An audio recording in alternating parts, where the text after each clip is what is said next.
This episode of Q Point Podcast is pre-recorded, produced and sponsored by Karina Quirk, broker at Next Home Experience. Different views. I know your story. From different cues. Incredible job. He's David Quirk. You brought it up. And she's Karina Quirk. Imagine. This is Q Point. Thank you for joining us for part 2 with Democratic gubernatorial candidate Angus King III. You brought it up. Do you have a plan for education in Maine? Yeah, I would focus on 3 things in particular. I think our schools are really struggling right now. And importantly, it's not about the school, it's about the outcome. I am really focused on outcomes. Are our kids ready for the jobs of today and tomorrow? And right now, I think they're struggling. The first place you'd focus is from 0 to 5. I was just up in a school in Stacyville at the Katahdin Middle and High School and Elementary School. Kids are showing up not ready for school at age 5. And if you're not ready for school at age 5, you're off the track almost immediately, and it gets harder and harder every single year to catch up. That's one place. And we've started on universal pre-K. We're not all the way there, but I think that's an important investment for the state. The second place is on reading and basic math sort of by 4th grade. We are now behind Mississippi in terms of reading scores. No offense to our friends in Mississippi, but that's just not a place we want to be. And I think there's a lot of opportunity for how do we bring people all together so that we can solve this. It is not just on teachers. The teachers are doing an unbelievable job in a very difficult environment, but I think it's incumbent on parents, it's incumbent on businesses, communities, teachers, superintendents, the entire ecosystem around these kids. We ought to think about Maine being the single best state for kids who are reading at grade level by the time they're in 4th grade. Because if you can't read when you're in 4th grade, you end up dropping out. You're on a path of dependency and a much tougher life. So that's the next piece. And that's a real opportunity which we have not grabbed onto. And the third is around training. I talked about it a little bit earlier. We've had over the last, call it 50 years, a real focus on going to college as the best path forward and as your ticket out. And for me, college was a terrific experience and a great life enhancer. And it continues to be for lots and lots of people. But the reality is more than half of our population does not go to college and isn't going to go to college. Essentially, what we've said is, if you don't go to college, you don't get a ticket. That's the wrong message. We need to be focused on restoring the dignity of work. Just because you don't go to college doesn't mean you can't be a very important contributor to society and that there are opportunities for you to participate in our economy. There are, I think, across the country, millions of unfilled jobs, high-skill labor jobs that we need people to do. So I think there's a real opportunity to improve the training programs that we have so that more kids have access, they have easier access, they have earlier access, so that they can learn about what these job opportunities are, what the career paths are. For me, my goal is that by the time every child graduates from high school, they either have a job, an apprenticeship, a training program, or a pathway to college, whichever suits them. And I think there's a lot more we can do on that front. So 0 to 5, reading and basic math for everybody, and then more training. And I think we could make a lot of good strides there. The other 2 pieces I would add, though, are we have a real shortage of teachers. Every school is short. I'll tell you, trying to find teachers up at Katahdin Middle School is pretty tricky. They say often they have 0 to 1 applicants for every position. But the other piece is we make it really hard to be a teacher. The certification process is impossible. And I have friends who have left the teaching profession because the certification process was difficult. One of them the other day said to me, I have to take a certification this year and I have to go to this class. I could teach the class. I don't need this work. And yet it's going to take time away from me and it's going to cost my district $1,600. And they are keenly aware of the shortage of dollars in these schools. There's a lot of work. I'd call it the Cooper Flag rule. Right now, I don't think Cooper Flag would be allowed to teach PE in Maine. I think we should be able to fix that. There's a real challenge with the certification process, and we've just got to make it easier on teachers to progress through their careers. And then the last piece is around mental health. We have always had children who have special needs, and we take care of them the best that the schools can. But as I understand it from educators, the behavioral challenges have gotten much worse in the last decade. Part of that is around the fragmentation of attention. I think we should probably take cell phones out of classrooms and reduce the social media use for kids, especially when they're in school. But I also think that there's a real challenge on mental health, and the resources that we have just aren't sufficient to the challenge that we have. It's a problem for people in life in general, but it's a real problem for our kids. And ultimately, it's disruptive in the classroom, so it hurts the other kids who are in the class. It's tough on the teacher who may not have the training to navigate it. It's tough on the families who have to then maybe leave work to come in to help take care of their child. And so investing in mental health is something that ends up saving all of us in society in a way that I think is pretty important. That's my overview on education. But the way I think about it is literally the lifeblood of Maine. We owe it to ourselves and our children, but really to all of Maine, to make sure that we have the best educated, best trained workforce in the country, and that we have kids who are ready for the jobs of both today and tomorrow. I guess the last thing I would say is AI is a pretty hot topic and not super popular in a lot of corners. I think of it as the way I think about fire. If you're not careful with it, it'll burn your house down. If you're really thoughtful about it, it can run a whole factory and make you incredibly productive. And I think we owe it to our kids to make sure that they are not relying on it and it's replacing learning. We want to make sure that kids are learning how to think and learning how to learn, but there are opportunities to enhance what teachers are able to do so it doesn't replace anybody. And also that we make sure that kids are comfortable with it, because a lot of jobs tomorrow are going to require it. And if we graduate kids who've had no exposure to it, I think you're going to end up with kids who just aren't ready.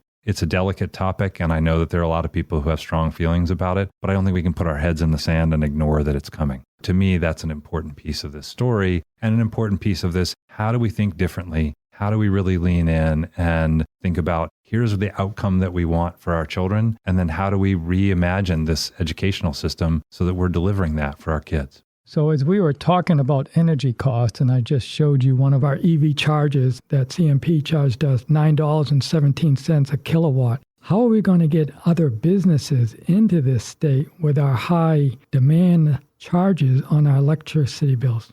I wish that energy bills were the only thing keeping businesses from growing and succeeding here. We've talked a lot about energy. I think there are opportunities to bring those costs down, and a lot of planning that needs to be done, and a lot of accountability that I think we can demand from the players in the system. But that's not our only problem growing businesses here in Maine. I talked with a business the other day who was outside of Maine, and they have a product that would be useful here. And I said, well, geez, you ought to be in Maine. We'd love to have you. And they said, honestly, we're in 12 states and we look at new states to grow into every year. And we've looked at Maine, and from a regulatory standpoint, just seems harder. And the brain damage that it would take for us to come to your state is different and harder than it is from other states. And so we think about that as we think about where we're going to move. Like, they have a decision to make, and they've made a decision to not come here. There was a survey last summer that came out that said Maine ranked number 2 in quality of life. I don't know who number 1 was, but it doesn't matter. They were wrong. Maine's easily the best place to live in the country. However, we ranked 45th in business friendliness. I think we could all just smile more and we'd get better than 45th. But that part worries me a lot, except that it feels like we've got nowhere to go but up. And part of it is just cultural. Part of it is just, let's try and figure out, how do we get to yes? Let's take advantage of the advantages that we have. We have great natural resources. We have an incredible quality of life. We've got woods and waters that people want to explore and want to be a part of. And job number 1 is to preserve those and make sure that we don't screw it up, because that's what makes this such a special place. But after that, we've also got to think about, how are we making it easier for people to run a business? Are we making it easier or harder for them to hire a new employee? Are we making it easier or harder for them to access healthcare? Are we making it easier or harder for them to get a permit? If you want to build an aquaculture facility here in Maine right now, it's going to take 5 years for you to get your permit. 5 years. You can't plan anything for that. That's just crazy. So I think there are a lot of opportunities, and there are a lot of small issues. There's a lot of grit in the gears that if you say, look, this is important to Maine. For example, let's have a single open door for businesses that want to come here. So we can say, come here, we will help you navigate all of the issues. We're going to help you navigate permitting and land and energy and all those things. And they may have to farm out a lot of those things, but there's a great responsive entity that does that work. So there are things that we can do. And the challenge is, other states are doing a better job. There's a company called Anduril that looked at coming to Maine, as I understand it, and then decided to go to Rhode Island. We should be winning all of the companies who have anything to do with the ocean. We have this great working waterfront, great history of shipbuilding, great work ethic in this state, and we should be able to figure out how to attract those kinds of businesses. And right now, we're just failing to. And then the other is, Maine is a small business state. I think 95% of the businesses in Maine are 5 employees or less. We've got to really think about what are the burdens we're putting on those small business people and how are we helping to navigate that? Because, and this is where this disconnect between policy and practitioner seems to be the biggest, is there might be a rule that says it's only going to add 20 minutes of paperwork to the business. That's not that big a deal. But if you multiply 20 minutes times the thousands of businesses that we have, or if you multiply 20 minutes times 10 other good ideas like that, you end up with a business owner who is spending less time on customers, less time on their employees, less time on marketing, and less time running their operation. So there's really an opportunity, if you're 45th, nowhere to go but up, there's real opportunity on how do we make this a more business-friendly place? Because ultimately, if you are making it easier for people to create jobs, you are in turn raising wages and improving the lives of the people who live here and making it easier for them to afford the life that we have. That's not to say that you want to focus like a laser on lowering costs for people. That's an important other side of the ledger. But again, economic development, if we make it hard, we're going to end up without many jobs and lower paying jobs. And that's a recipe for a downward path. You are listening to Q Point Podcast. I'm Karina Quirk, co-hosting with my husband, David Quirk, and we are having a conversation with Democratic gubernatorial candidate Angus King III. So I remember the first poll, I think it was back in 2025, when I believe you were at the top of the poll. I remember hearing from every direction, who is this guy? And did they only vote for him because of Angus King being his father? You must hear that a lot. I do. Yes, I hear it a lot. And honestly, it cuts both ways is the answer. A lot of people assume that it's this massive advantage. He has this big machine, which he doesn't, or people are only voting for you and you have nothing else to offer. I think about it the way I think about if people said to Wayne Gretzky's kid as he's about to get on the ice, does it help you that Wayne Gretzky was your dad? And the answer is, of course, but not in the way you might think about it. Because when you get out on the ice, I play old man hockey every week. It's one of the great joys of my life. And when you get out on the ice, you still have to shoot the puck. You still have to grind it out in the corner. You still have to stick handle. And the name on the back of your jersey doesn't matter a whit out there when you're doing the actual work. And so the advantage, though, is I spent my whole life having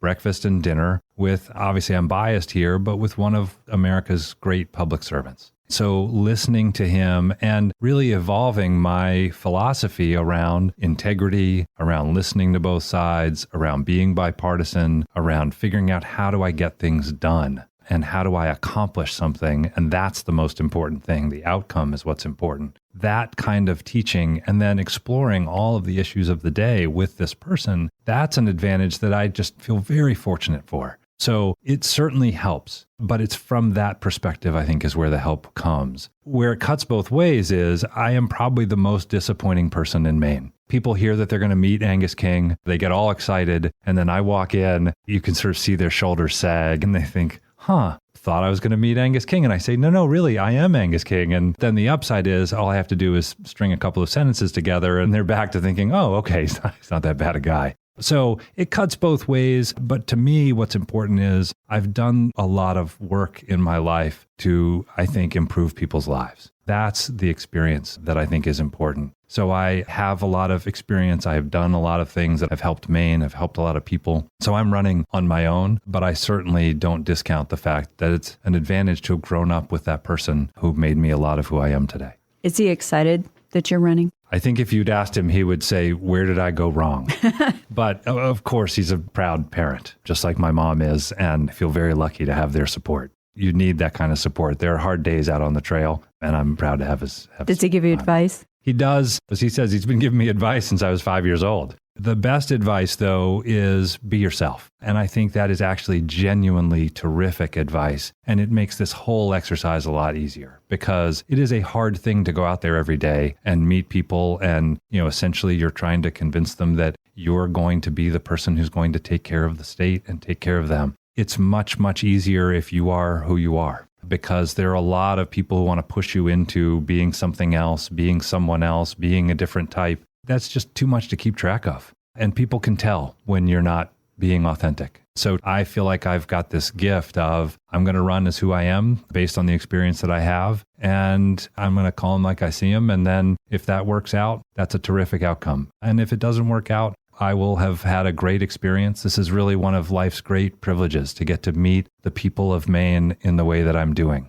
Campaigning is this unbelievable experience where I spend time with people every day who care deeply about our state and are working hard every day to make it better for themselves, for the state, and for their fellow citizens. And you can't help but being uplifted by those engagements, by those stories, by meeting those people. So I go to bed more energized than I wake up every day. And I think it's a great experience. I'm excited about what's ahead. It's a lot of work, but I relish it and I feel great about it. So obviously you're going to have a primary coming up against some of your competitors. What separates you from the other people who are running? I think we've got a great primary, and that's good for democracy. I think we really have very strong people who have spent a lot of time in Maine and care deeply about the place. So that part I feel very good about, and people are going to have a real decision to make. The real difference, the fundamental difference, is that my opponents have essentially spent their entire careers in state government.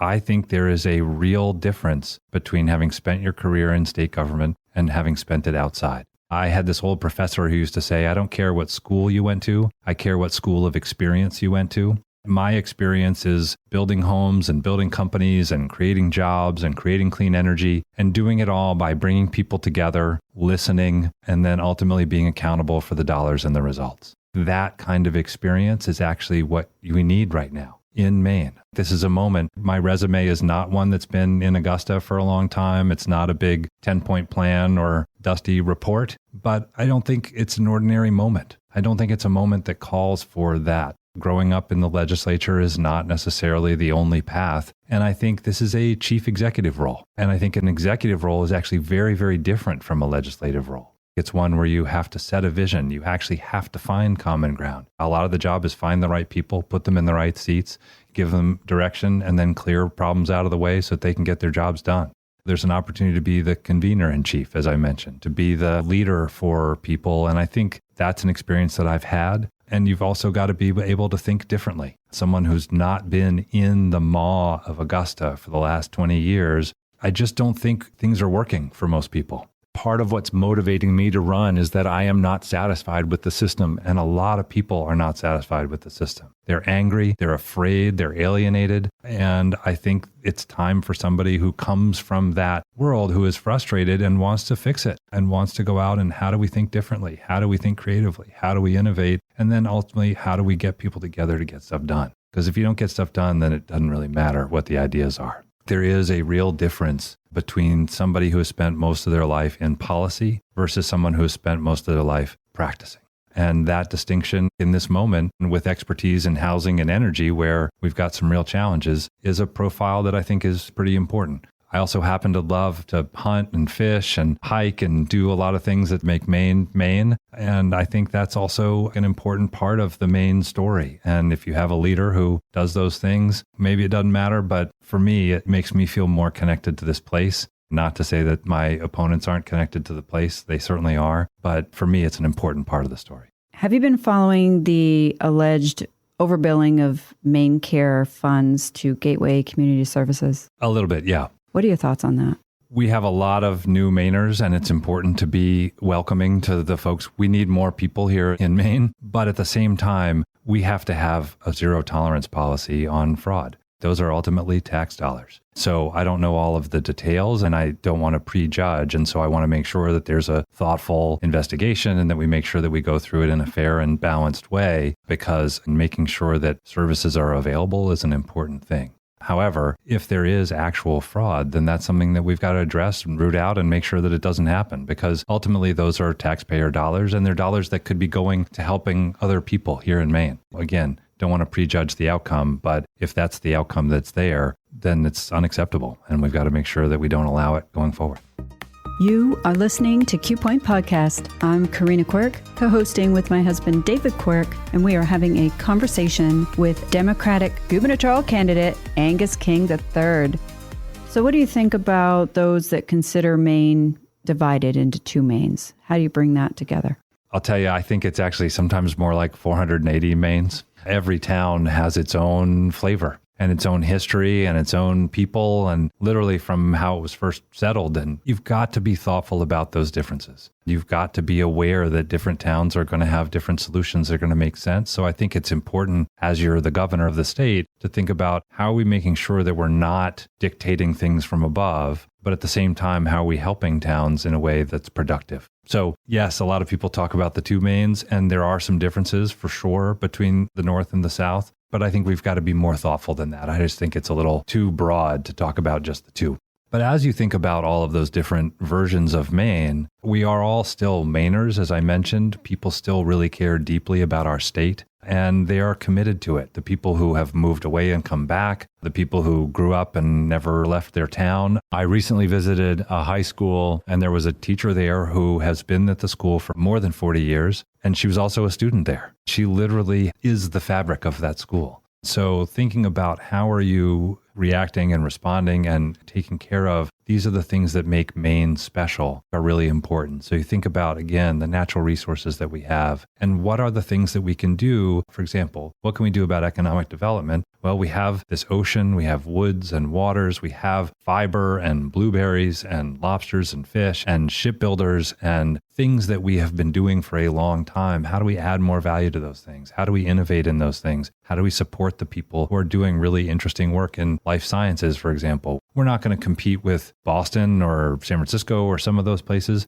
but we have a lot about the ocean and how life sciences are implemented there. And there's a lot of great places, the Jackson Labs in Bar Harbor, and there's places all up and down the Maine coast that are doing really incredible research work. And we should be encouraging that kind of thing. So it's not just two Maines, but it's really think about what do we have as a state? And then what is going to make sense? How can we preserve what's working? And then how can we go faster on the things that really need pushing? If we can do that and help Maine just kind of get a little bit more of a lift in its sales, then I think we can make a difference, not just for the two Maines, but for all of us.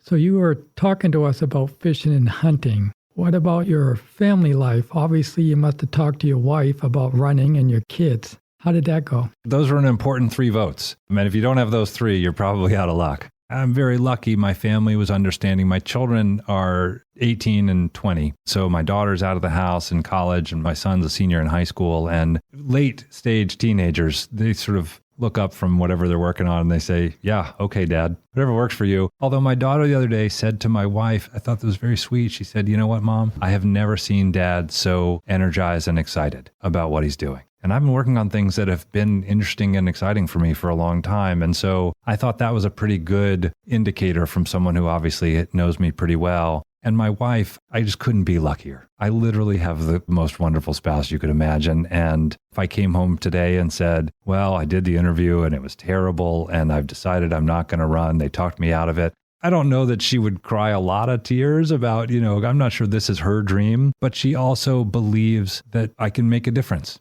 And she believes it's something that I believe in. As a result, she is excited about it. And that to me feels very fortunate. It does mean that I spend a little bit less time hunting and fishing. Our dog, Snowy, who loves to spend the fall retrieving birds, spent less time this year. And she didn't express it as verbally as she might have, but she wasn't happy in the house in the winter. So hopefully Snowy the dog will get over it. I don't think she's a fan. But everybody else, I feel very lucky to have the family that I do. And my parents are pretty supportive and they're nearby. And I feel very blessed with the family that I've got because it is a family affair. There's no way that this doesn't have a big impact on your day to day. They've been very generous with me and I'm going to give it my best shot and hopefully it all works out for us. And if it doesn't, Snowy the dog is going to be the big winner and we'll have a heck of a fall.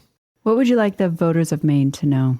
What I would want people to know is that they have a lot of choices, and this is for many people, deeply unsettling moment. And what I bring is somebody who has a lot of executive experience, but also experience with bringing people together, with really thinking differently, challenging the status quo, and then ultimately knowing how to get things done on behalf of other people. And I think to me, that is the essence of what this job is. That's why I'm running. That's what I would hope voters take away, is that here's this person who recognizes the challenges that we have here in Maine, who understands the challenges that people are having in their everyday lives, but also has some hope, has some optimism, because I really do think this is a place that we can make better for the people who live here. I really do believe, based on the people I meet every single day, doing the hard work, caring about their communities, investing in their neighbors. That's what I would love people to take away. Someone who's going to think differently, who's going to be optimistic, and who cares about the things that make them get through their lives. If that's what people are voting on, I'm okay with the outcome. So if somebody wants to be involved in your campaign, what's the best way for them to reach out? I love that question. They can go to angusforgovernor.com. That's the best way. There's an opportunity there to sign up to volunteer. Right now, we're gathering signatures to get on the ballot. Very quickly, we're going to then pivot to how do we make sure that we get voters. The election is in June, but people can get ballots well before that. So absentee voting is going to start it's around the corner. So we're continuing to build volunteers. angusforgovernor.com is the best way. And if they want to have a house party, if they want to help get signatures, if they want to contribute, all of those things, that's the easiest place to do it. Democratic gubernatorial candidate Angus King III. Thank you so much for joining us today. It's been a pleasure. Oh, it was a real treat. Thanks so much, you guys. Thank you very much. You've been listening to Q Point. Follow us at qpointpodcast.com or on your favorite streaming app. This is where you can get the news from the people who make the news. Make sure to join us next time. We hope you tune in. Q Point Podcast invites guests and candidates from all parties to join the conversation. The views, information, opinions, and comments expressed during this program do not necessarily represent those of the host, Q Point Podcast, associates, affiliates, and CQRE LLC. Thanks for being a part of the conversation. The most important voices aren't always the loudest ones. They're the voices of everyday people, raising families, running businesses, serving their towns. That's who we want to hear from. Share your ideas with us online, and let's make sure those voices are never left out. Find us on Facebook or on X or at qpointpodcast.com. We look forward to hearing from you. Catch every episode at qpointpodcast.com or wherever you stream. Tune in and tell your friends.